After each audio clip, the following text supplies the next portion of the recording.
Hadithi ya ngapi?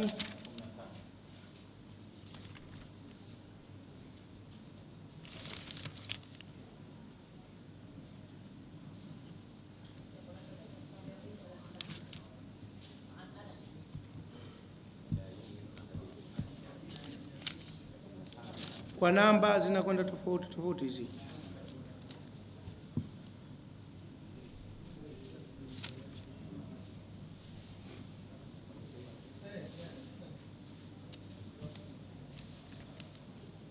Babu ta'dhimi hurumati almuslimina wa bayani huquqihim wa shafaqati alayhim wa rahmatihim.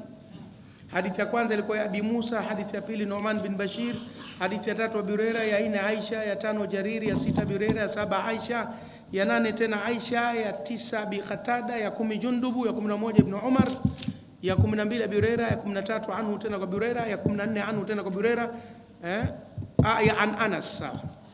وعن أنس رضي الله عنه النبي صلى الله عليه وسلم قال لا يؤمن أحدكم حتى يحب لأخيه. إن شاء الله. جزاكم الله خير.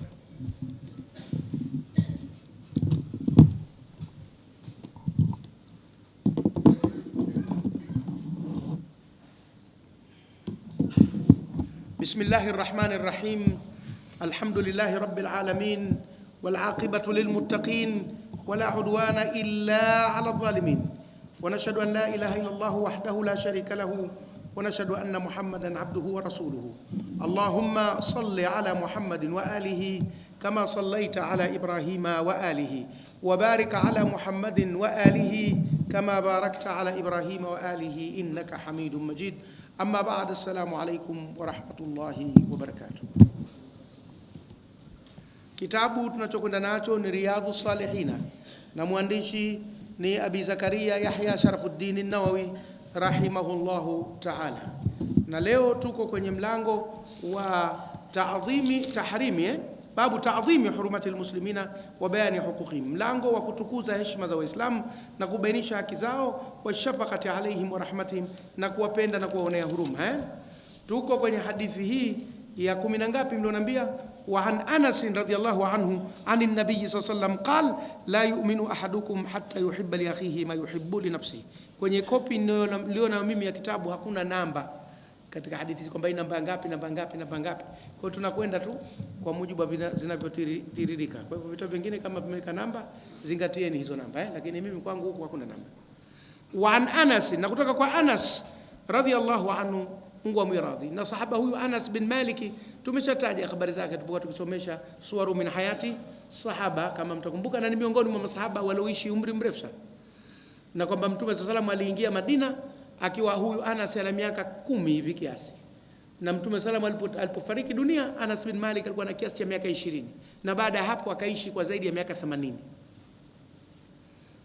Ni mmoja katika masahaba waliochelewa sana kufa, yani wameishi umri mrefu, na wamesomesha watu wengi sana, na ni mtoto wa Madina, mwana kindaki Anas bin Malik. Qala, kasema Mtume sallallahu alayhi wasallam amesema, la yu'minu ahadukum, haamini kisawasawa mmoja wenu, hata yuhibba li akhihi, mpaka ampendelee ndugu yake, yani muislamu mwenziwe, ma yuhibbu li nafsihi, kile ambacho yeye mwenyewe anajipendelea nafsi yake. Muttafaqun alayh. Hadithi imefikiwa na Bukhari na Muslim. Haitimii imani ya Muislamu ikiwa hampendelei jema analolipendelea nafsi yake mwenyewe, hampendelei ndugu yake mwenziwe Muislamu, anamtakia Muislamu mwenziwe mabaya yamkute, aharibikiwe, huyo imani yake sio kamili. Na wafasiri wengi wa hadithi wanasema hii nafyu la yu'minu nafyu kamali al-iman, haamini kisawasawa, haamini kikamilifu. Sio maana yake hana imani hata chembe, lakini imani yake haijakamilika kama ikiwa hajamtakia kheri Muislamu mwenzake. Hadithi hii imo ndani ya kitabu cha Bukhari na kitabu cha Muslim, ambavyo umma wa Kiislamu umekubaliana kwamba vitabu hivi ndio vitabu vinavyotegemewa zaidi, hasa katika madhehebu ya Sunna. Lakini hata katika madhehebu nyingine, japokuwa wanatoa vipaumbele kwa vitabu vyao, lakini bado na hivi pia wanavikubali. Sasa leo tena Muislamu kumtakia baya Muislamu mwenziwe, yanatokea wapi? Kwa nini tunaweka imani haba? Tunazipunguza imani zetu kwa kutakiana mabaya, kwa kulaaniana. kwa kuchukiana, kwa kusemana vibaya, kwa kuwekeana mikakati mibovu wenyewe kwa wenyewe. Ndio maana baraka katika mambo yetu inaondoka, kwa sababu tunaipunguza ile imani. Hadithi ni nzito kweli. La yu'minu ahadukum, haamini kisawasawa mmoja wenu, hata yuhibba li akhihi, mpaka ampendelee ndugu yake, ma yuhibbu li nafsihi, lile ambalo analipendelea nafsi yake. Muttafaqun alayhi, imewafikiwa na Bukhari na Muslim. Wa anhu, na kutoka kwake tena Anas bin Malik radhiyallahu anhu, qala, kasema, qala Rasulullah sallallahu alayhi wasallam, amesema mjumbe Mwenyezi Mungu, rehma na amani zimshukie, unsur akhaka zaliman au madhluman. Faqala rajulun ya Rasulullah, ansuruhu idha kana madhluman, araaita in kana zaliman kayfa ansuruhu? Qala tahjuzuhu au tamna'uhu min adh-dhulmi fa inna dhalika nasruhu. Rawahu al-Bukhari. Hadithi hii nayo tena nzito sana. Kulikuwa na methali ya Kiarabu ikitumika wakati wa Mtume Muhammad sallallahu alaihi wasallam, ambayo methali ile ikitumika kijinga, yeye kaitumia tena methali ile, lakini kaipindua akaitumia kwa werevu. Methali ilikuwa inasema, unsur akhaka zaliman au mazluma, mtetee ndugu yako akiwa anadhulumu au akiwa anadhulumiwa, wewe kuwa naye tu. Yani yule ndugu yako kama kaiba, basi mtetee katika ule wizi wake, na kama kaibiwa mtetee katika kule kuibiwa kwake. Ndio methali ilivyokuwa ikisema. Ilikuwa methali ya kijahili kwamba wewe muunge mkono tu ndugu yako, akifanya baya muunge mkono, na akifanya zuri muunge mkono. Mtume sallallahu alayhi wasallam akaiona methali hii haina mantiki na falsafa sahihi katika maisha, akaibadilisha kimaana, lakini akaitumia vile vile, akasema unsur akhaka zaliman au madhluman. Na mimi nasema hivyo, mtetee ndugu yako, akidhulumu mtetee, na akidhulumiwa mtetee. Halafu akawatizama watasema nini masahaba. Faqala rajulun, akasema mtu mmoja, bila shaka katika masahaba, na kwa maneno yake anasema, ya Rasulullah, ewe mjumbe wa Mwenyezi Mungu. Maana yake anamtambua Muhammad sallallahu alaihi wasallam kama ni mtume, kwa hivyo ni sahaba, ingawa hajatajwa jina lake. Wachekechaji na wapekuaji wa mambo ya historia wanaweza kwenda ndani wakasema huyu alikuwa fulani, lakini mimi kusema kwenye hadithi ikifikia sahaba ikawa an rajulin au qala rajulun, kwa wanazuoni wa Kisunni haidhuru kitu, kwa sababu masahaba wote katika kuelezea mambo ya Mtume sallallahu alaihi wasallam hawaleti tatizo lolote katika mtazamo wa wanazuoni wa Kisunni. Kwenye mtazamo wa wanazuoni wa Kishia kidogo iko tofauti, na hata ibadhi kuna sehemu wanaweka comment kidogo. Lakini hapa anayetusimulia ni Anas bin Malik, wala sio huyu mtu, kwa hivyo hakuna tatizo lolote. Faqala rajulun, kwa madhehebu zote hakuna tatizo, iko msimuliaji ni Anas bin Malik, ndio anayesimulia tukio, sio huyo mtu asiyejulikana. Lakini yule aliyesimama pale Anas hakumtaja jina lake. Faqala rajulun, akasema mtu mmoja, ya Rasulullah, ewe mjumbe wa Mwenyezi Mungu, ansuruhu idha kana madhluman, nitamtetea ndugu yangu akiwa anadhulumiwa. Hili halina shaka. Araaita, unaonaje, in kana zaliman kaifa ansuruhu, ikiwa yeye ndio aliyedhulumu nitamtetea vipi? Anaichallenge ile methali ya Kiarabu ya unsur akhaka zaliman au akiwa kadhulumiwa, sawa, nitamtetea. Akiwa kadhulumu unamtetea vipi na kafanya kosa? Na ndio Mtume sallallahu alayhi wasallam maksudi analeta maneno haya kutafuta uchokozi miongoni mwa masahaba ili afafanue. Haina ni mbinu mojawapo ya kufundisha, lakini walimu wengi hatuijui. Unaweza kulipeleka jambo hivi halafu ukatizama watu watalipokea vipi? Mimi wakati mwingine ufanye hiyo, ukaona mtu anakurupuka anasema hivi, lakini wakati mwingine natafuta, nachokoza kwa makusudi nipate reaction. Ni namna mojawapo ya kusomesha, na hivi ndivyo alivyokuwa akifanya pia Mtume Muhammad sallallahu alaihi wasallam, hasa kusomesha watu wazima. Ikitokea mijadala kidogo yana hapa na pale, inaweka kumbukumbu zaidi katika vichwa vyao kuliko kuwa unasema wao wanasikiliza tu. Inakuwa give and take, nipe nikupe. Basi akasema hivyo. Qala, Mtume akasema, tahjuzuhu, utamkinga asidhulumu, ndo kumtetea kwenyewe. Sio kwamba umtetee anayedhulumu, kwamba umsaidie katika kudhulumu, umzuie asidhulumu, ndo kumtetea kwenyewe. Au tamna'uhu, au katumia neno jingine, utamzuia, utamkinga au utamzuia. Katia shaka mpokeaji neno lipi alilolitumia Mtume sallallahu alaihi wasallam, kasema tahjuzuhu au kasema tamna'uhu. Yule mpokeaji wa hadithi ana wasiwasi juu ya neno lililotumika, lakini maana ni ile ile moja, utamzuia au utamkinga. min adh-dhulmi, zidi ya dhulma, fa inna dhalika nasru, huko ndo kumtetea. Rawahu al-Bukhari, hadithi hii kaipokea nani? Bukhari. Kwa Mtume sallam kairekebisha ile methali ya Kiarabu iliyosema unsura khaka dhaliman au madhluma, mtetee ndugu yako akidhulumu au akidhulumiwa. Maana yake akidhulumu samtete, akidhulumiwa, akidhulumu msaidie, asidhulumu mzuie. Sio maana yake umtetee aendelee kudhulumu, mtetee mzuie asiingie kwenye nini? Kwenye dhulma. Ndivyo alivyonyosha ile methali, ingawa ilivyokuwa ikitumika ilikuwa ikitumika katika maana mbovu, yeye akairekebisha. Na si Waswahili tunazo methali nyingine zimekaa kushoto kama ile inosema ukitaka kula nguruwe chagua aliyenona. Haijakaa vizuri. Inataka kunyooshwa kidogo. Inaweza kuwa ina maana yake. Kwa mfano mtu amefika mahala amepata ruhusa ya kula nguruwe, pengine ana njaa ya kufa na hakuna chakula isipokuwa nguruwe. Halafu kuna mahala nguruwe huyu mmoja kaoza, huyu mmoja kakaangwa vizuri. Utakula alioza? Mimi si ile alioza ndugu yangu, utakwenda kula ile roastiwa. Yaani ukifikia wakati unalazimika kula nguruwe, basi tena usile nguruwe mbovu. Ndio ukitaka kula nguruwe chagua aliyenona. Isitumike katika kufanya dhambi, itumike katika ile ruhusa ya kisheria inapokuja, basi tumie vizuri, usitumie vibaya. Tena wewe umeruhusiwa kutayamam kwa sababu umekosa maji, halafu kuna mchanga mmoja una kinyesi cha ng'ombe na mmoja hauna kinyesi. Sikachukua ule mchanga usiokuwa na kinyesi. Ile ruhusa ikija nayo itumie vizuri, ati usitumie vibaya. Kwa hivyo Mtume SAW pia alikuwa akinyoosha jamii katika methali zake, katika fikra zake na taratibu zake, na kwa hikma kubwa sana. Hakatai tu kila kilicholetwa na jamii. Akiona kinahitaji marekebisho, anarekebisha kile kiwango ambacho kinahitaji tu kurekebishwa.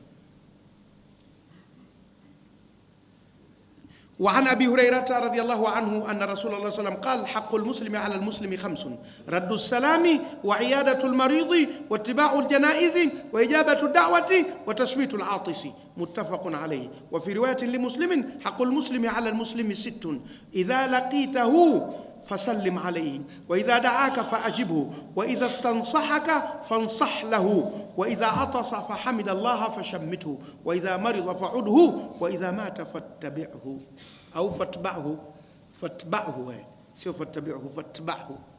Kwangu hakuna irabu, lakini fatba'hu nadhani ndio sasa. Na kutoka Abi Hurairah radhiyallahu anhu anna Rasul sallam, kwamba Mtume sallam qala, kasema hivi: haqqul muslimi ala almuslimi, haki ya muislamu juu ya muislamu mwenziwe 5, ziko 5. Kila muislamu ana haki 5 kutoka kwa muislamu mwenziwe. La kwanza, raddu salam, kurudisha salamu. Ukitolewa salamu na muislamu mwenzio umuitikie wa alaikumus salam au wa rahmatullah au wa rahmatullahi wa barakatuh kwa ukamilifu zaidi. Usiwe kama wale jamaa zetu, mimi na yule bwana alokaa kule, akipita mtu amjui, salamu alaikum, wanaulizana mbwani huyo atoe salamu, mbwani huyo. Yaani wale watoa salamu ni mtoto wa nani? Huyu ni mtoto wa Sharif Nasiri ankuwa Ulaya miaka mingi. Muungwana, wa alaikumus salam. Inaitikwa salam baada ya mjadala na kumjua nani. Yule mtoto tu hapa baba zake walihamia, naende huko na salamu zake. Haitikiwi. Sijui kama ushaacha tabia hiyo mpaka leo wanayo. Wewe unakwenda bado ipo. Ishakwisha Alhamdulillah, Mungu ayaondoe mambo haya ajabu. Haki ya Muislamu akitoa salamu, Waislamu wenzake wafanyeje? Wamuitikie. Hao wenye misimamo mikali siku hizi wa kutuita sisi kilabu nari, mbwa motoni, washaanza kufikia nao wanatizama nani anatoa salamu. Sidhani kama ndio mafundisho wanayopewa, lakini ile misimamo wanaojengwa inaweza ikafika mahala ikawafikisha pahala pabaya kama hapa pa kuacha kuitikia salamu ya Muislamu Sasa haki ya Muislamu kwa Uislamu, kwanza raddu salam, kuitikia salamu anapotoa. Halafu ya pili, wa iyadatul maridhi, na kumtembelea mgonjwa. Unapopata taarifa fulani Muislamu mzio mgonjwa ukamtembelea, ni haki yake naye kutembelewa na Muislamu mziwe kwa sababu ya ugonjwa. Watiba'ul janaizi, na kufuata majeneza akifa kwenda kumzika. Angalau basi limepita, unalifuata, unalisogeza kidogo. Nayo ni haki yake Muislamu mzio kumfanyia kitu kama hicho. Waijabatu da'wati, na kuitikia mwaliko. Kakualika na nafasi unayo, nenda. Watashmitul atisi, na kumuombea rehma yule anayekwenda chafi. Yarhamukallah, na yule akajibu yahdikumullah wa yuslihu kumwombea rehma anayekwenda chafya. Kasema hizi haki 5 za Muislamu kutoka Muislamu mwenzie. Muttafaqun alayhi, hadithi mafikiwa na Bukhari na nani? Na Muslim. Wa fi riwayati li Muslimin, na katika mapokeo mengine anayo Muslim tu peke yake, Bukhari hana. Haqqul muslimi ala almuslimi 6. Ile moja Bukhari na Muslim wanayo kwa pamoja, alafu Muslim anayo nyingine hii ya nyongeza. Imeongeza jambo moja, yamekuwa 6 sasa, si 5. Haqqul muslimi ala almuslimi 6, haki ya Muislamu kwa Muislamu mwenziwe ni mambo 6. Idha laqitahu, utakapokutana naye, fasallimu alayhi, mtolee salamu. Hapa inazungumzia kumtolea salamu, sio kuitikia salamu, lakini ni yale anayetoa salamu aitikiwe na anayemwona mwenziwe amtolee salamu. Wa idha daaka fajibu, na akikualika muitikie. Kuitikia mwaliko limejirudia kule. Wa idha stansahaka, na atakapokuomba nasaha katika dini. Stansahaka kwangu mimi imeandikwa stansahuka, he inatakiwa na fatha isiwe na dhamma. Stansahaka, atakapokuomba nasaha, ushauri, fansah lahu, mpe nasaha zako au mpe ushauri wako.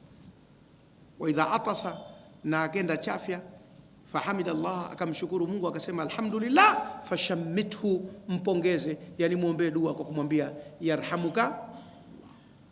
Wa idha maridha, na atakapoumwa, faudhu, mtembelee. Wa idha mata fatba'hu, na atakapokufa mfate, yani mfata jeneza zake, uende ukamzike au mpaka utakapofika mwisho wa uwezo wako wa kulifuata jeneza. Humu limeongezeka jambo moja. Jambo gani? Idha stansahaka fansah lahu. Hilo ndo la 6 lilojitokeza kwenye riwaya hii ya Muslim yake peke yake. Wa Abi Umarata, na kutoka Abi Umarata, kwangu mimi aini imetiwa dhumma na kwenu imetiwa dhumma Umara, ndio ambaye jina lake Al-Bara bin Azib radhiyallahu anhuma qala, Mungu amradhi yeye na baba yake wamesema hivi, walikuwa wote masahaba. Qala, kasema amarana Rasulullah sallallahu bi 7, ametuamrisha Mtume sallam mambo 7, wanahana an 7, na ametukataza mambo 7. Amarana bi'iyadati almaridhi, ametuamrisha tutembelee mgonjwa, watibai aljanaizi, na kuyafuata majeneza, watashmiti alatisi, na kumpongeza kumwombea rehma aliyekwenda chafya, wa ibrari almuqsimi au almuqsami, kwa nusim kati ya fatha kati ya kisra almuqsimi, lakini inawezekana pia almuqsam. Ibrari almuqsimi, utekelezaji wa mwenye kula kiapo, au ibrari almuqsami, utekelezaji wa kiapo kilichoapiwa, kwamba mtu akila kiapo atekeleze kile kiapo chake. Kwa hivyo tutafsiri utekelezaji wa kiapo. Wa nasri almadhlumi, na kumtetea mdhulumiwa. Wa ijabati da'i, na kuitikia mwenye kualika. Wa ifshai salami, na kuieneza salamu, iwe salamu mara kwa mara, salamu alaykum, salamu alaykum, ziwe kwa wingi, kama wanavyosema hao watu wa sherehe, vigeregere kwa sana. Sisi kwetu iwe salamu kwa sana, yani kwa wingi, ndio ifsha. Wanahana, na ametukataza an khawatimi au takhatumi, kati ya shaka mpokezi. Ametukataza na pete, khawatimi anakusudia pete, au takhatumi, au kuvaa pete, bidhahabi, ya dhahabu, huyo ni mwanamume. Wa shurbin bilfidda, na kunywa katika vyombo vya fedha.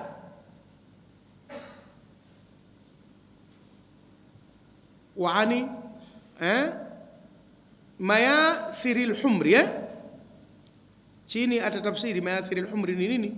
Kasema huko chini, almayathiri biya'in muthannatin qabla al-alif wa tha'in muthallathatin ba'daha, wa hiya jam'u maysara, wa hiya shay'un yutakhadhu min haririn wa yuhsha qutunan au ghairi. Tunasema na manyamnyamu ya hariri, manyamnyamu yale yanotiwa ndani ya mto wa kulalia au godoro, vitambaa vya hariri vimekatwa pande pande, vimetiwa kwenye mito, yanaitwa manyamnyamu yale. Sio manyamnyamu ya kula. Kuna manyamnyamu ya kula ambayo ni lugha ya kitoto ile, nyamu, alafu kuna yale manyamnyamu, yani vipande vya vitambaa vidogo vidogo vilivyotiwa kwenye mito au magodoro. Kasema mekundu, lakini akusudia ya hariri, kutia manyamnyamu ya hariri kwenye mito au magodoro.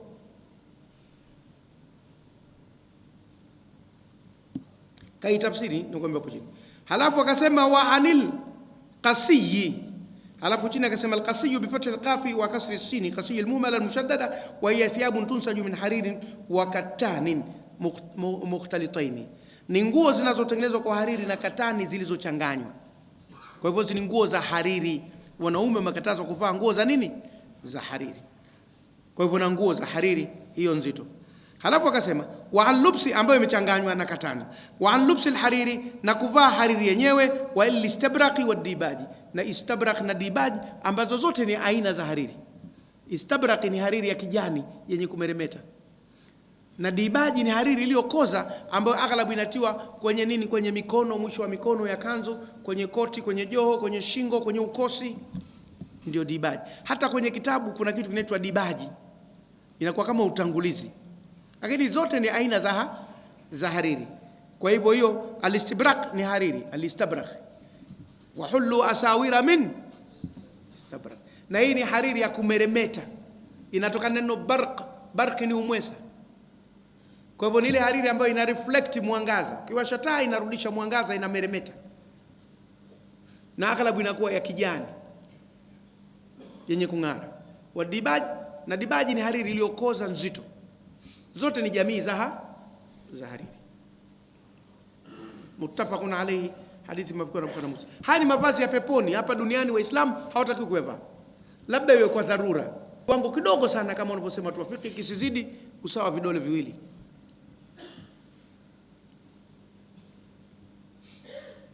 Wa fi riwayati, na katika mapokeo mwingine, wa inshadi dhalati fi sab'i al-awwali, na kutangaza kilichopotea katika 7 za mwanzo. Ana tafsiri al-mayathir biyain muthannatin, kwa yeye yenye nukta mbili chini, qabla al-alif, qabla alifu, wa thai muthallathati, na thenye herufi 3 baada yake. Wa hiya jam'u maithara, na wingi neno maithara. Wa hiya shay'un, nacho ni kitu, yutakhadhu min haririn, kinafanywa kwa hariri. Wa yuhsha qutuna, na kinajaziwa pamba, au ghairuhu, au kitu kingine. Wa yuj'alu fi suruji, na inatiwa katika masoji. Masoji ni yale yanayovalishwa farasi au punda. Kwetu sisi aghlabu punda anavalishwa soji. Soji la kwetu sisi inakuwa kama mkeka na kikapu kwa wakati mmoja. Kinasukwa kikapu, halafu kinaunganishwa na mkeka. Kinakuwa huku kikapu na huku kikapu, katikati mkeka, vinaunganishwa. Halafu anavalishwa punda mgongoni. Huku kunakuwa na kikapu na huku kuna kikapu vilivyoungana na ule mkeka aliovalishwa. Halafu aghlabu ndio tunapakia nazi na vitu vingine wanapokwenda huko, wanapotoka huko mashambani kuja hiyo. Lakini ya farasi linakuwa mara zito, aghlabu la ngozi, na umpembeni watu wanaweka silaha na kitu kingine chote, na kunakuwa na kikanyagio cha kupanda kwa ajili ya kupanda kwenye mgongo wa farasi. Ile ndio inaitwa soji. Tumefahamiana eh? Ndio surji inaitwa kwenye masoji. Wakuri al-ba'iri, na vile vile soji la ngamia, ambayo ngamia naye anavalishwa, lake linaitwa kur la ngamia. Yajlisu alaiha arrakib, anakaa juu yake mpandaji, kwa sababu ule mgongo wa ule mnyama unaweza kukuchuna wewe na yeye akaumia. Kwa hivyo ukiweka vile, manake unasaidia eh. Walqasiyu, akasema bi fathi alqaf wa kasri sin, kwa kuitia fatha qaf na kuitia kisra sin, almuhmalati, sio na nukta, almushaddadati, yenye shadda. Wa hiya thiyabu, nazo ni nguo, tunsaju, zinafumwa, min hariri, kutokana na hariri, wa katan, na katani. Katani ni kama nyuzi za plastiki, ndio katani zinajulikana. Watu wa bara wanaifahamu katani zaidi kuliko sisi watu na hasa watu wa Tanga wanaifahamu katani zaidi kuliko sisi eh. Mukhtalitaini, zilizochanganyika. Wa inshadu dhalati, na kutangaza kilichopotea, taarifwa, kukitambulisha. Kitambulisho kwenye misikiti na maeneo matakatifu, kile kilichopo. Babu satri aurati almuslimina, tunasonga mbele, mlango wa kustiri aibu za Waislamu. Aura manake ni utupu, lakini hapa imekusudiwa aibu, mlango wa kustiri aibu za nani? Za Waislamu. Na katika lugha ya Kiiran na lugha ya Kiurdu, aurat mwanamke, auraton wanawake wengi, aurat manake mwanamke ye makana aurat ke liye, hapa mahala ni kwa ajili ya akina mama. Is jaga aurat ke liye, mahala hapa ni kwa ajili ya wanawake. Aurat kwa Kiurdu, aurat kwa Kiirani, Kifarsi, Kifursi cha Iran, manake ni mwanamke. Lakini aurat kwa Kiarabu manake ni uchi, utupu. Hapipishani sana katika matumizi. Lakini katika fumbo aura na aurat manake ni aibu, na siku zote vitu vile vinakuwa ni vya aibu. Kwa hivyo hapa satru aurati, kustiri aibu almuslimina za Waislamu. Kwa Waislamu wana aibu zao kasitiri. Wanahyu an ishaatiha, na kukataza kuzieneza lighairi dharura. Kama hakuna ulazima wa kueneza, kwa nini uzieneze aibu za Waislamu? Yule na hili, yule na hili, yule, unapata faida gani? Kuna nini kinachopatikana hapo? Paka kuna dharura. Kwa mfano mtu anadanganya watu, anatapeli watu, sasa bila lazima muexpose, lazima mumtaje ili watu watahadhari naye. Ni mnafiki, anawazunguka, anawageuka, yale sawa. Lakini kama mengine yote hana sababu yote kutangazwa, hakuna faida yote, kwa nini myatangaza? Qala Allah Ta'ala, kisema Mwenyezi Mungu mtukufu, innal ladhina yuhibbuna, hakika wale wanaopenda, antashia, kuenea, alfahisha, jambo chafu, fil ladhina amanu, kuwahusu wale walioamini, lahum adhabun alimun, watakuwa na adhabu iumizayo fi dunia, katika dunia hii, wal akhirah, na akhirah. Duniani mkiwapata msiwaache, kama mnatawala nyinyi watieni adabu kisawasawa, na akhirah Mwenyezi Mungu anawasubiri kwa hukumu.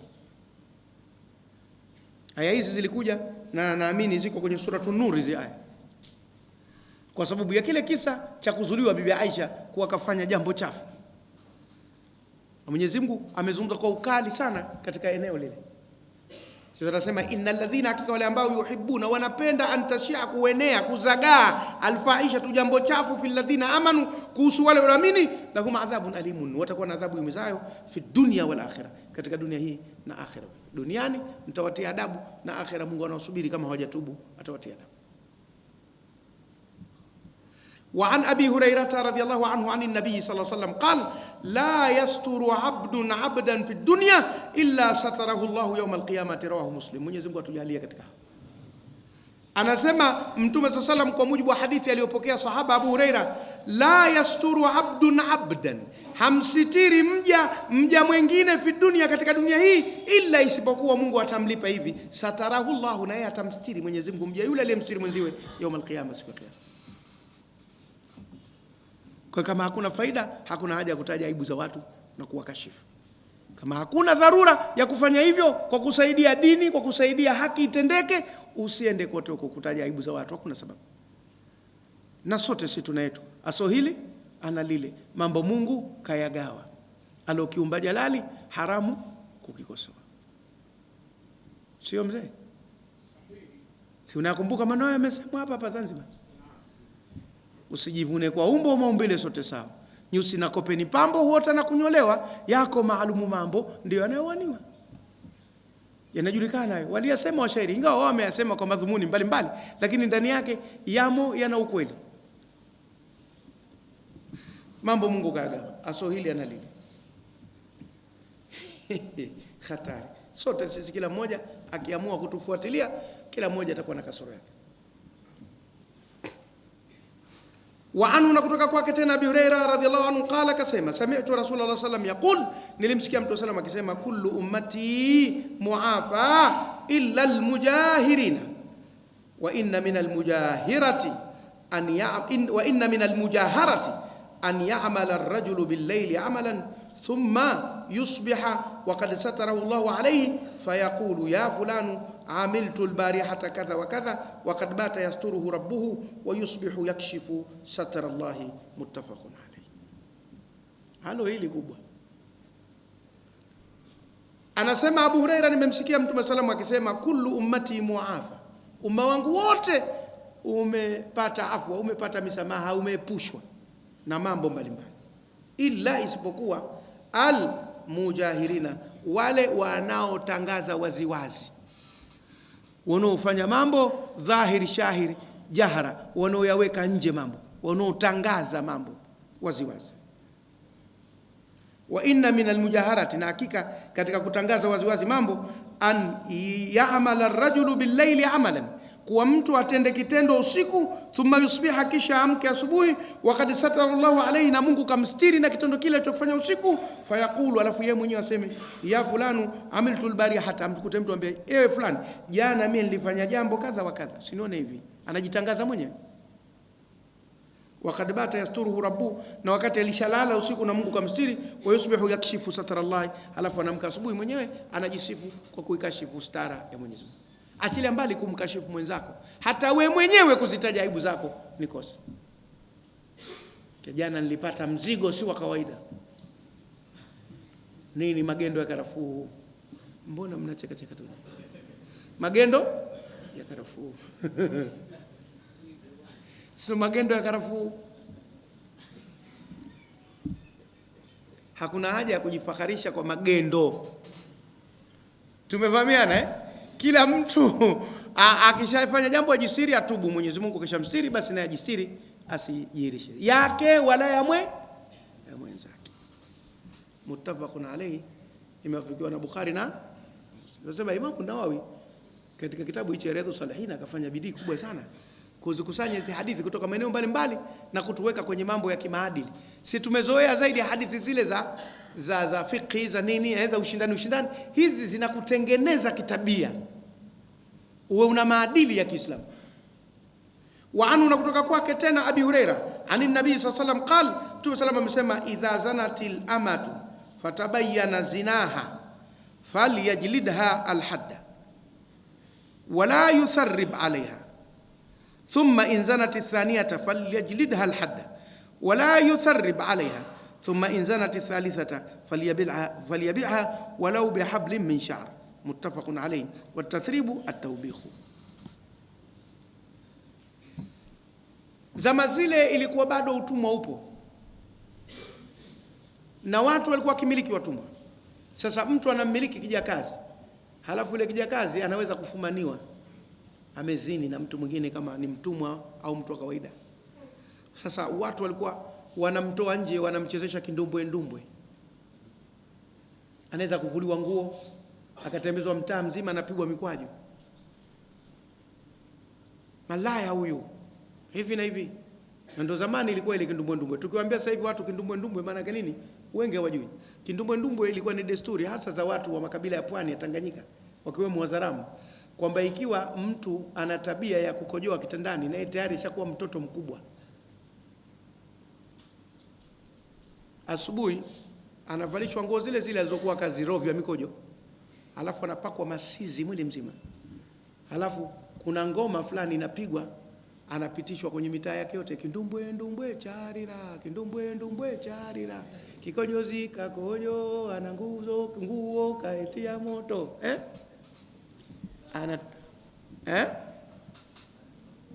na ndani kuna promoto haya tena cheuvi zinaongeza. Lakini ndio walikuwa wakifanya ile kumtia kashfa na kumwaibisha pale mtaani ili akome, wanamkomoa, ndio kinaitwa kindumbwe. Ni ngoma hiyo. Ndumbwe hilo likuwa kubwa kidogo, kindumbwe. Charira kwa Kizaramu manake chalia. Kindumbwe kinalia, charira yani kinalia, yani kinatoa sauti, ndio watu wanajulishwa kindumbwe. Sasa zamani ilikuwa akifanya mwanamke kijakazi mambo, wanamchezesha kindumbwe mtaa mzima, pengine uchi au ukavalishwa kiguo kimoja tu cha kustiri zile sehemu zilizokuwa zinavutia watu, wanamdhalilisha. Sasa Mtume SAW anatoa mwongozo kutoka kwa Abu Huraira, anasema qala idha zanatil amatu, atakapozini kijakazi mtumwa wa kike, fatabayyana zinaha, na ikabainika zina yake kwa ushahidi kabisa, faliyajlidha alhadda, bora akampiga mijeledi zile bakora zilizotakiwa, ambazo ni nusu ya hizi anazopata muungwana. Muungwana anapata 100, anapata 50. Fa in ataina bifahishatin fa alayhinna nisfu ma ala almuhsanati min aladhab, wakija na jambo ovu basi dhidi yao patapata nusu ya kile ambacho wanawake wa kawaida watapata katika adhabu. Na bila shaka ni bakora, hakuna kupigwa mawe, kwa sababu mawe hayana nusu. Mtu abua mawe mpaka kufa, sasa nusu yake itakuwa ni nini? Mpaka kuzimia? Tutajuaje kwamba haya atamfanya azimia au atamfanya afa? Kwa hivyo nusu ni bakora tu. Arrajmu la yantasif, upigaji wa mawe hauna nusu, upigaji wa bakora ndo una nusu. Kwa hivyo ni bakora 50. Atampiga ile hukumu ya bakora 50, lakini wala yutharrib alaiha, asimkejeli, asimdhalilishe, Asiseme ni malaya mkubwa huyu na hivi na maneno kama hayo, kumvua maguo hadharani na mambo kama hayo. Asimchezeshe kindumbwe ndumbwe. Thumma in zanati thaniyata, kisha kizini mara ya pili, faliyajlid alhadd, ampige tena ile mijeledi 50. Wala yutharrib alayha, wala simchezeshe kindumbwe ndumbwe au asimfedheheshe. Thumma in zanati thalithata, kisha akizini mara ya tatu, faliyabiha, amuuze tena, walau bihabli min sha'rin, hata kwa kamba ya manyoya. Kamba ya manyoya, yani kwa bei yoyote itakayojitokeza sokoni. Mbovu mbaya, takataka, anayetaka achukue. Habli min sha'rin, walikuwa wanafanya hasa mabedui, kwamba yale manyoya ya mbuzi wanayasokota sokota mpaka wanapata kamba. Kwa hivyo inakuwa ni kitu cha bei nafuu sana. Ndio sisi kwa tunasema japo kwa kamba ya usumba. Maana kamba ya usumba ndio kitu cha bei ya chini kabisa. Kwa hivyo walau bihabli min sha'rin, japo kwa kamba ya usumba, amuuze kwa bei yote itakayopatikana sokoni. Lakini kwao kamba ya manyoya ya mbuzi, kwa sababu wao hawana usumba. Anyi wengine hata usumba sio kama mnaujua. Unatokana na makumbi ya nazi. Nazi unazijua? Lile linofunika juu kabla wewe unaiona tu sokoni tayari na kile kifuu chake. Mwanzo umeiona tangu ikianguka kwenye mti. Kuna kitu kinafunika juu. Nye popo kwenu zipo? Popo ndio kabisa hakuna. Maana popo nalo zina usumba. Ukizungumza bora hiyo nazi Sasa nazi ina ganda lake la nje lile. Sasa lile ndio linatoka usumba unaosokotwa ukatengenezwa hizi kamba za kawaida. Sio kamba mnazoona sasa za plastiki, za katani, kamba zile za asili. Unaitwa usumba ule. Na pia unatumika kwa ajili ya kusafisha vitu, kusugulia na nini na mambo mengi. Unafanya kazi. Wakati mwingine zamani hata chooni watu wanaokienda na sabuni anasugua miguu vile vile kwa usumba. Na mtu akifanya ukurutu vile vile anasuguliwa kwa usumba. Kamba inatengeneza. Sasa wao wakitengeneza kwa manyoya hasa ya mbuzi. Kwa hivyo ni kitu cha thamani ndogo kabisa. Lengo lake faliyabiha, basi namuuze, walau bihabli min sha'rin, hata kwa kamba ya manyoya, yani hata kwa kamba ya usumba, hata kwa kitu ambacho hakina thamani, ampotelea mbali, amsukume tu. Muttafaqun alayhi. Hadithi imefikiwa na Bukhari na nani? Watathribu at-tawbihu, na tathribu manake kubeza au kukejeli kwa maneno machafu. Kimalaya hichi wanakishughulikia watu wanavyotaka. Kila usiku kinaolewa, likichomoza jua kimeachwa. Tena anasukuma tu maneno yamo ndani ya kamusi, mengine hata ndani ya kamusi hamna, anapeleka tu. Usifanye namna hiyo, yule ni binadamu na ana haki zake. Wa anhu, na kutoka kwake tena inafululiza. Abi Huraira qala, kasema radhiallahu anhu, utiya an-nabi sallam birajulin qad shariba khamran qala dhribuhu. قال أبو هريرة فمنا الضارب بيده والضارب بنعله والضارب بثوبه. فلما انصرف قال بعض القوم أخزاك الله، قال لا تقولوا هكذا، لا تعينوا عليه الشيطان. رواه البخاري. Humu ndio nasema siku zote Waislamu sisi tuusome Uislamu vizuri, tuuelewe vizuri.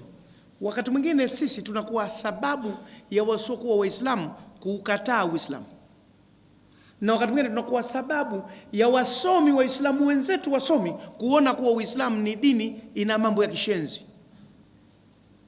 kwa sababu hatuusomi vizuri na hatuuelezi vizuri. Hebu twende na hadithi hii, alafu tufanye mazingatio madogo tu, tuone jinsi tulivyo sisi na Uislamu ulivyo hasa. Anasema hivi Mtume sallam kutoka Abu Huraira, uti ya nabii, aliletewa Mtume sallam birajulin, mwanamume mmoja, kad shariba khamran, kanywa pombe, kashalewa chakari, anajitapikia tu. Qala dhribuhu, kasema mpigeni umumti adabu. Qala Abu Huraira, kasema Abu Huraira, faminna dharibu biyadihi, basi wako miongoni mwetu walompiga kwa mkono tu, makofi. Wadharibu binalihi, na wengine waliopiga kwa kiatu chake, kavua kiatu anampiga kwa kiatu. Wadharibu bithaubi, na mwingine anapiga kwa nguo yake, kavua kilemba anampiga. Falamma ansarafa, alipoondoka yule mtu, qala ba'd alqawmi, Walisema baadhi ya watu walikuwa pale, akhzakallahu, Mungu kakudhalilisha wewe. Qala, mtume akasema, la taqulu hakadha, msiseme hivi. La tu'inu alayhi shaytana, msimpe nguvu shetani kwake. Mumuombee Mwenyezi Mungu ajalie atubu aache, sio kumfedhehi na kumwombea laana. Muttafaqun alayhi, imewafikiwa na Bukhari na nani? Fanya tafakuri kidogo na sisi tulivyo leo na tunavyoona mambo ni vitu viwili tofauti. Tusonge mbele. Babu fi qadai hawaiji almuslimina, mlango katika kutimiza mahitaji ya Waislamu. Qala Allahu ta'ala, waf'alu alkhaira la'allakum tuflihun, nafanyeni khairi ili mpate kufaulu. Aya hiyo. وعن ابن عمر رضي الله عنهما أن رسول الله صلى الله عليه وسلم قال المسلم أخو المسلم لا يظلمه ولا يسلمه، من كان في حاجة أخيه كان الله في حاجته، ومن فرج عن مسلم كربة فرج الله عنه بها كربة من كرب يوم القيامة، ومن ستر مسلما ستره الله يوم القيامة، اللهم اجعلنا منهم. متفق عليه. آية inasema waf'alul khaira, nafanyeni khairi, na khairi imetiwa alif na lam hapa. Al khaira ay kullal khairi, kila khairi nyinyi mnaoiona ifanyeni. Al istighraqi, istighraqi aljinsi, jinsi alkhair, khairi yoyote ile kishakuwa khairi, wewe una uwezo wa kuifanya, ifanye. La'allakum tuflihuna, ili mpate kufanikiwa. Sisi duniani tunatakiwa tufanye khairi kadiri tunavyoweza. Kila khairi iliyokuwa khairi tukaijua kuwa ni khairi na tuna uwezo wa kuifanya, tuifanye. Na kile iliyokuwa shari na tukaijua kuwa shari, tuna uwezo wa kuiepuka, tuiepuke ili tufanikiwe. Na hii kutoka kwa Ibn Umar Abdullah radhiyallahu anhuma, Mungu amradhi na baba yake, walikuwa masahaba wote. Anna Rasul sallam qala, kwamba mtume kasema hivi, almuslimu akhul muslimi, muislam ni ndugu wa muislam mwenziwe. Innamal mu'minuna ikhwa, basi la yadhlimuhu, asimdhulumu. Madhali ndugu yako usimdhulumu muislamu. Na sasa hivi tunadhulumiana wenyewe kwa wenyewe, wala hatuna haja ya kusema mengi kuhusu jambo hilo. Wala yuslimu, wala asimsalimishe, yani asimkabidhi kwa maadui. Anajua wazi kuwa huyu atakwenda kunyanyasika na kuteseka, yeye asifanye maarifa ya kumkabidhi huko. Madhali hakuna kosa lolote kubwa alilofanya la kisheria, asimpeleke.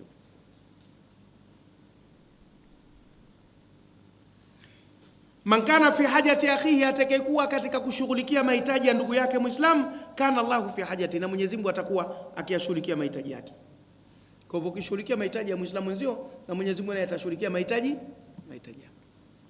Wa man faraja an muslimin, na atakayemfariji, yani atakayemuondolea Muislamu kurbatan, tatizo, faraja Allahu anhu biha kurbatan, naye Mwenyezi Mungu kwa kuondoa tatizo lile atamuondolea tatizo, min kurabi yawmil qiyama, katika matatizo ya siku ya nini? Ya Kiyama, naye atamfariji. Wa man satara musliman, na atakayestiri Muislamu, satara Allahu yawmal qiyama, naye Mwenyezi Mungu atamstiri siku ya Kiyama. Mwenyezi Mungu atujalie. Hadithi hii inarudia mambo ambayo tumeshasema kule nyuma mengi sana. Muttafaqun alayhi, imewafikiwa na Bukhari na Muslim. Wa an Abi Hurairah radhiyallahu anhu an an-nabi sallallahu alayhi wasallam qala, man naffasa an mu'minin kurbatan min kurabi ad-dunya naffasa Allahu anhu kurbatan min kurabi yawm al-qiyamah. Hadithi hii inagongomelea msumari pale pale ambapo hadithi imetangulia imegongomelea msumari. Man naffasa, atakayempa pumzi muumini kutokana na tatizo miongoni mwa matatizo ya dunia, nafasallahu, Mungu naye atampa pumzi kutokana na tatizo miongoni mwa matatizo ya siku ya Kiyama. Au atakayempa nafasi Muislamu wenziwe katika tatizo la dunia apate kupumzika kidogo aondokane nalo, basi na Mwenyezi Mungu naye atampa nafasi ya kuondokana na matatizo siku ya Kiyama.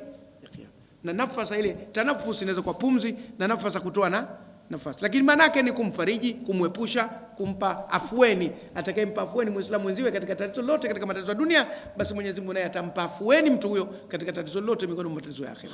Tunasema siku zote tunamuomba Mwenyezi Mungu atujalie katika hao, tutoe afueni kwa Waislamu wenzetu, na sisi tupate afueni siku ya Kiyama. Aliyekamilika hakuna, asoka soro hakuna.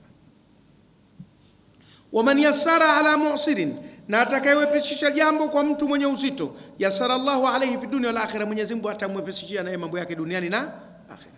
Waman satara musliman, na atakayemstiri muislam, satarahu Allahu fi dunya wal akhirah, na Mungu atamstiri dunia na akhirah. Wallahu fi auni al-abdi, na Mwenyezi Mungu yumo kumsaidia mja, makana al-abdu, muda ambao kwamba yumo mja, fi auni akhi, katika kumsaidia ndugu yake muislam. Waman salaka tariqan, na yote atakayepita njia, yaltamisu fihi ilman, anatafuta, au Kiswahili cha kule kwetu alikozaliwa babangu, anazinga, au magunyani adhenga, au adhengera, wengine wanasema, au ni wagunya. Yaltamisu fihi, anatafuta ndani yake ilman, elimu, sahala Allahu bihi tariqan ila aljanna, atamwepesishia Mwenyezi Mungu kwa namna hiyo njia ya kwenda peponi. Hadithi hii inasomeshwa sana, lakini wanaanza hapa tu, man salaka tariqan, hawaianzi huko nyuma iliko tiririka. Wamajtamaa qaumun, na hawaja kusanyika, alafu wanaishia hapa hapa, hawaimalizi. Hadithi ina vipengele vingi sana. Wamajtamaa qaumun, na hawaja kusanyika watu, fi baitin, katika nyumba, min buyutillahi ta'ala, katika nyumba za Mwenyezi Mungu. Na sasa imetukuta sisi ndio hapa tulokusanyika katika nyumba nani? Ya Mwenyezi Mungu. Yatluna kitaballahi, wanakisoma kitabu cha Mwenyezi Mungu, wayatadarasunahu bainahum, na wanafundishana baina yao, kama vile tafsiri na kuisoma Qur'an. Illa, isipokuwa, nazalat alayhimus sakina, huwa teremkia utulivu. Sakina ni utulivu, sio kile gari cha polisi kile, pia nacho kinaitwa kisakina kile kigofu hapa huwa teremkia utulivu. Wakatulia hapa sasa tumepata utulivu. Darasa hii wakati mwingine ni ponya. Kuna baadhi ya watu tukisema darasa tumefunga wanaumwa, na kuna wengine hawana raha, asema sijui pa kwenda, nende wapi. Hii darasa ni ponya kubwa, na si hii tu, darasa nyingi sana ponya kwa wale waliozoea. Kuna mtu sasa hivi hata mchana hajala, na sasa hivi wala haisi kama ana njaa, kwa maneno yalivyo matamu, paka akitoka anasema kumbe sijala.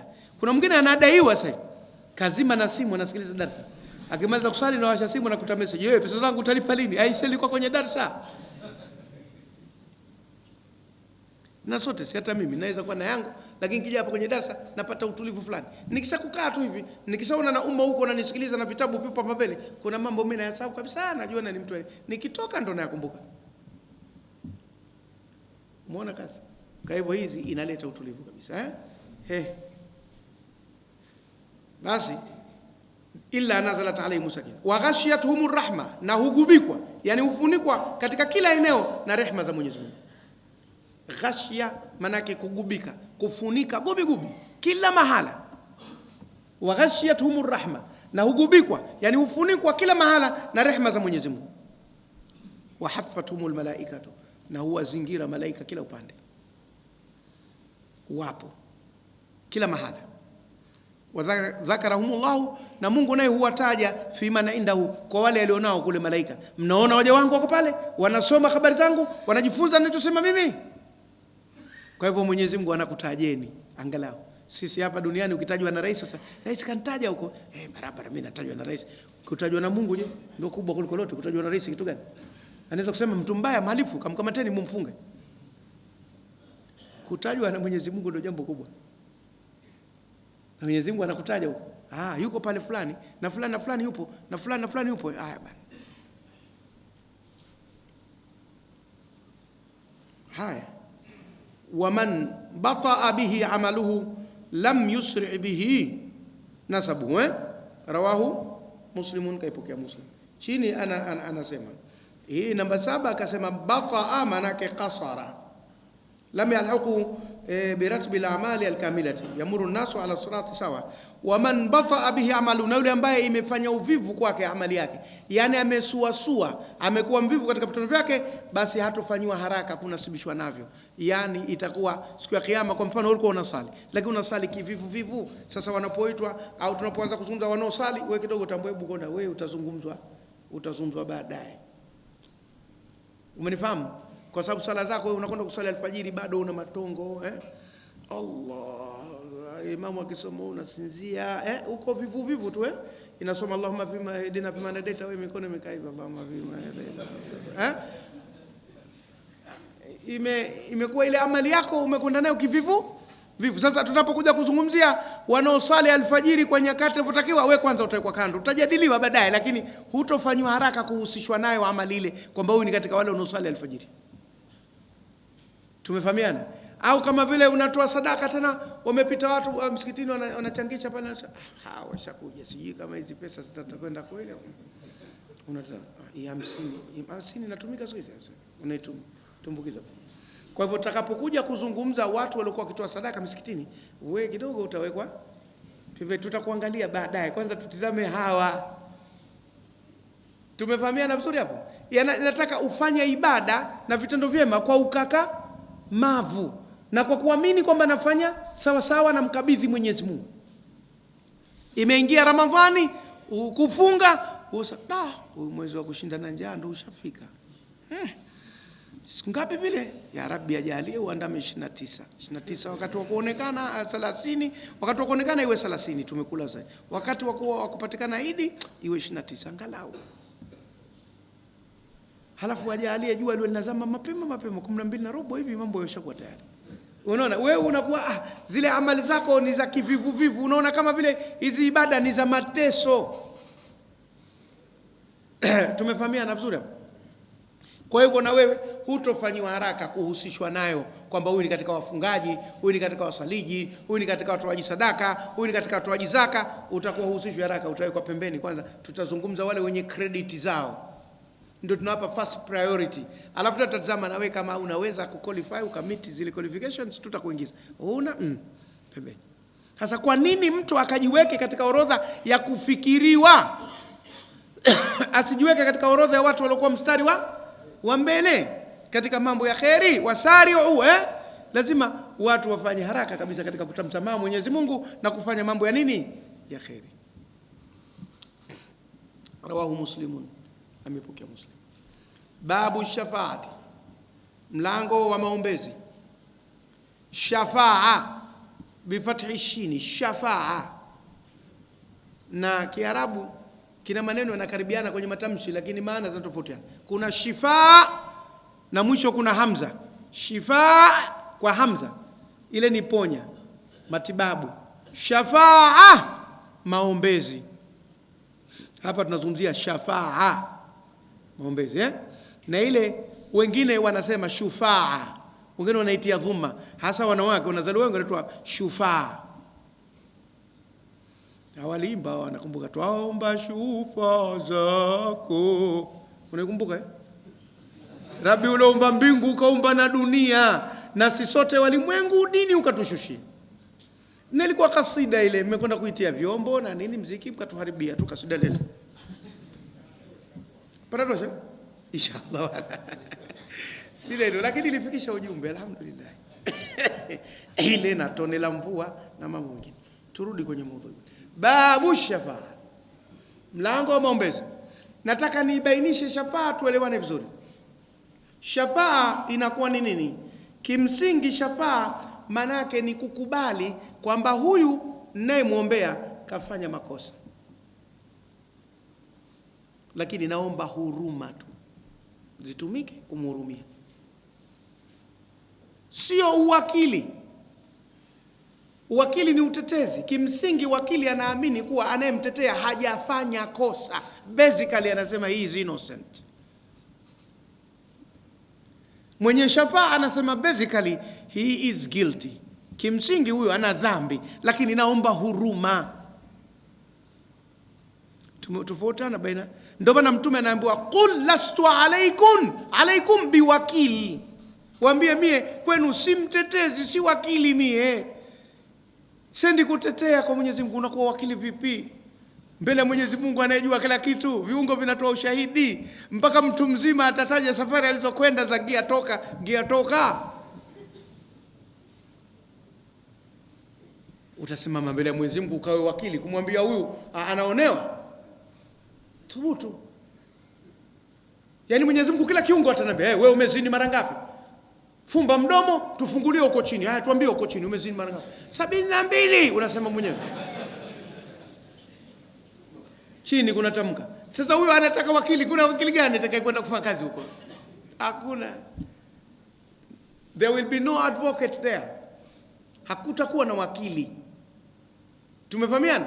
Kwa sababu Mwenyezi Mungu ushahidi wake uko katika kila jambo. Wallahu ala kulli shay'in shahid.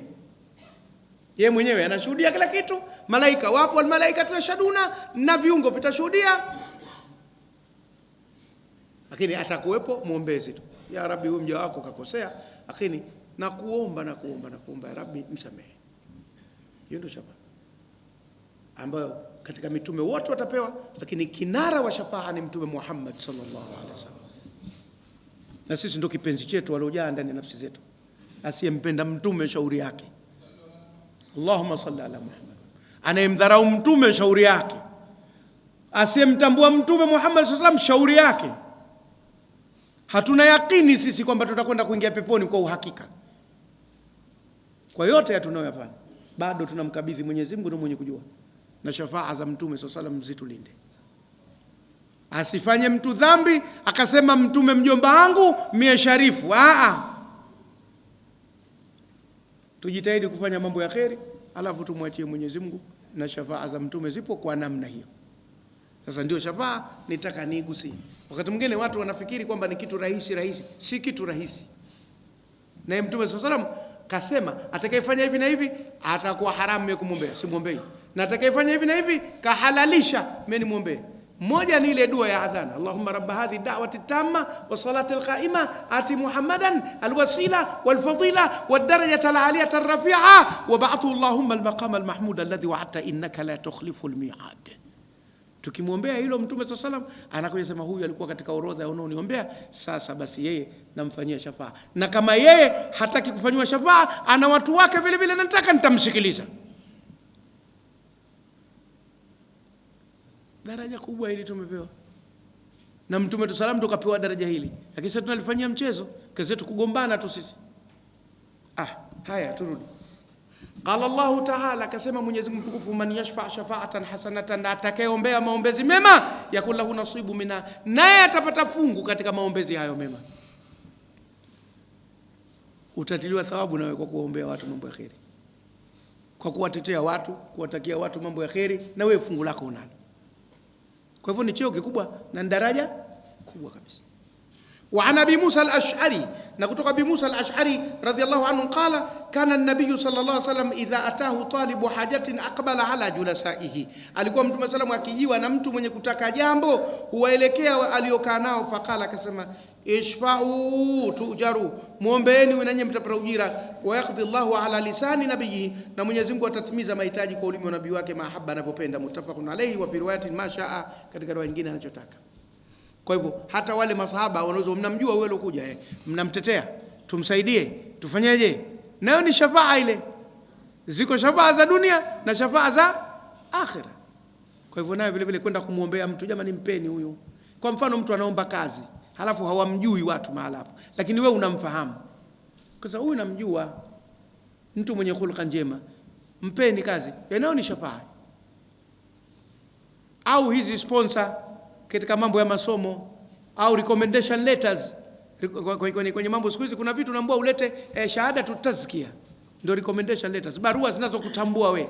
Hasa kuna mtu anataka kufika pale, mzee nimepata scholarship lakini nimeambiwa taasisi yote ya kidini niandikie barua, unakuangalia utaleta shilingi ngapi? Ndio hiyo tunatoka kuisema sasa hivi. Kazi yetu na sisi kuomba Mwenyezi Mungu ampe nafasi pana sana kwa ajili ya hiyo shafaa, kwa ajili yetu na kwa ajili ya watu wengine ambao tunataka, na tujajijua hatima yetu, na inshallah Mwenyezi Mungu atatuvusha salama. Wa an ibn Abbas, na kutoka Abdullah bin Abbas radhiyallahu anhuma, Mungu amradhi na babake, fi qissati Barira, katika kisa cha mwanamke mmoja aitwa Barirata wa zawjiha, na mumewe. Hichi kisa tumekisoma kwenye Bulughul Marami kwa wakati tunasoma kitabu cha Bulughul Marami, lakini watu wazima hawaambiwi rudini mkakumbuke, watakumbushwa kidogo. Barira huyu ni mwanamke alikuwa mtumwa na mume wake, lakini akaja Barira akapata uhuru, akanunuliwa na Bibi Aisha, halafu akaachwa akawa uhuru. Mume wake akawa hakupata mtu wa kumkomboa, akabaki utumwani. Barira akawa hataki tena kukaa na mume yule. Tumefahamiana vizuri hapo? Akawa hataki tena kukaa na mume yule, Lakini kuna kitu hapa cha kujifunza. Ingawa wakisema wakina marafiki zetu kina marehemu fulani na fulani wanaambua wanawakandia sana wanawake. Lakini ipo hii kwamba mwanzo walikuwa pamoja. Alipojiona sasa katoka utumwani, sasa tena anajiona yuko daraja jingine na mumewe kabaki pale pale, hawafanani. Hili limetukuta sana sisi katika mambo ya kisiasa. Wanawake hao wakati mwingine anagombea ubunge viti maalum, akishapata anamuona yule mumewe tena hawafanani. Yeye maseminaji huko juu huko Alida wengine si wote hatuweze kukumuta. Na wanaume nao vile vile wako ambao wanakuwa wako chini na wake zao alafu anakuja kupata anaona tena hawafanani. Na wengine akisha kusoma tu akawa na kidigrii chake kimoja tu. Actually this wife is not suitable to me, you know? She's very local, I can say she's primitive. Wewe shika dabi yako. Mmetoka safari kote mlikotoka huko tena havai leo kwa sababu ya hicho kidigrii chako. Inatokea hii katika maisha kudharauliana baada ya mtu kubadilika kutoka tabaka moja kwenda tabaka jingine, sasa hatufanani haya bwana. Sasa Barira akaona hafanani tena na nani? Na yule mume wake. Basi Mtume SAW akambembeleza. Akaambia rudia bwana, kakae na mwenzio, itapatikana njia ya kumtoa na nini Akamuuliza, unamuombea au unanishauri? Tukasema namuombea, sitaki. Hakumlazimisha Mtume. Sasa ile shafaa, sasa uone kwamba hata Mtume naye alifika mahala akakuwa kisiki cha mpingo kwa hawa jamaa. Basi ujue kuna mambo Ndio hii hadithi ikabidi ibanjwe ile ndoa na nini, arudishiwe mahari. Ndio ukisoma katika babul khulu'i, namna mwanamke anapotaka kujitoa kwenye ndoa utaikuta hadithi tena Na iko ile nyingine pia kaitaja ya kwamba mwanamke alikataa kukaa na yule mume, akaulizwa kwa nini humtaki? Akasema mume mwenyewe kama hivi, akakamata nchi ya kanga yake nguo yake akafanya kamtukana kuliko ile kanga yani kama sentimita moja tu hivi, alafu kiko kinacheza hivi hakina nguvu haya bwana. Sasa hii ni ya Barira, hii si ya yule mwingine, lakini zote ndio hizo Tunairudia hadithi wa Ibn Abbas radhiallahu anhuma fi qissati Barirata wa zawjiha, katika kisa cha Barira na mumewe. Qala, kasema qala laha nabii sallallahu alayhi wasallam, Mtume alimwambia lau raja'ati, kwa nini usingemrudia mumeo? Qalat ya Rasulullah ta'muruni, akamuuliza Mtume sallallahu, unaniamrisha? Hiyo ni amri ya Mtume nirudi kwa mume wangu? Qala inma ashfa'u, akasema hapana, mimi namuombea tu huyo mume wako, baki naye, titafute njia naye akomboke. Qala, takasema la hajata lifi, mimi sina mahitaji tena na bwana yule, hantoshelezi. Rawahu al-Bukhari. Wassalamu alaykum wa rahmatullahi wa barakatuh. Hiyo ndo habari ya Barira.